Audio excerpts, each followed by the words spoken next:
जेतेबेले मु स्क्वाश शिखिबा आरंभ कली सेतेबेले मोर जीए कोच थिले से कहले कि भारत रे स्क्वाश रे बहुत हेवी एनरोलमेंट रहे 11 रु 15 वर्ष यही जो एज ग्रुप अच्छी यही भितरे आ माने भल प्रदर्शन भी करती मु कहली पुणी कौन है जाए से कहले भारत रे स्क्वाश एबे बहुत पॉपुलर नुहे किछि नेशनल रैंकिंग पळी आसीबो तेणु पेरेंट्स पिलांकु स्क्वाश रे सेथिपाई पठांती कारण एथरे कंपटीशन कम जेतेबेले कंपटीशन कम अछि किछि नेशनल रैंकिंग पळी आसीबो जेतेबेले नेशनल रैंकिंग आसी जा सेही नेशनल रैंकिंग बळ रे कोनसी कॉलेज रे एडमिशन मिलि जिवो थोरे कॉलेज रे एडमिशन मिलि गेला त काम सरी गेला ना कॉलेज को तुमे प्लेसमेंट पई आछो तो स्क्वाश खत्म एबे भाबंतु जिए ए कथा सबु भाबी रैकेट धरुची से खेलिबारे केमती मन लगेबो आउ ता पेरेंट्स भी ताको किभଳି भाबरे व्यवहार करूचंती जेबे निज जीवन कथा जणा थाए सेबे अन्य मानक ठू रिसास नाही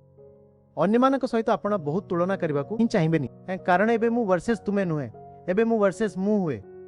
ईर्षार अर्थ होची मी वर्सेस यू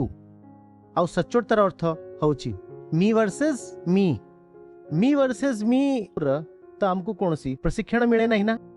अथच ताहा ही सत्य मु जोठी भी अछि सेठारु ही तो मते ऊपर को उठिबार अछि ना ए तेबे एहा तो एको तथ्यात्मक फैक्चुअल कथा जे इंप्रूवमेंट तो सबु बळे मु बनाम मु ही हेबो हां अन्य को देखी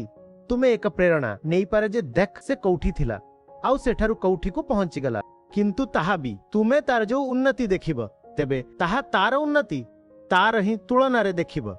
तो हमें भूल एटा करि दउ जे तार तुलना निज सहित करबा को लागू अथच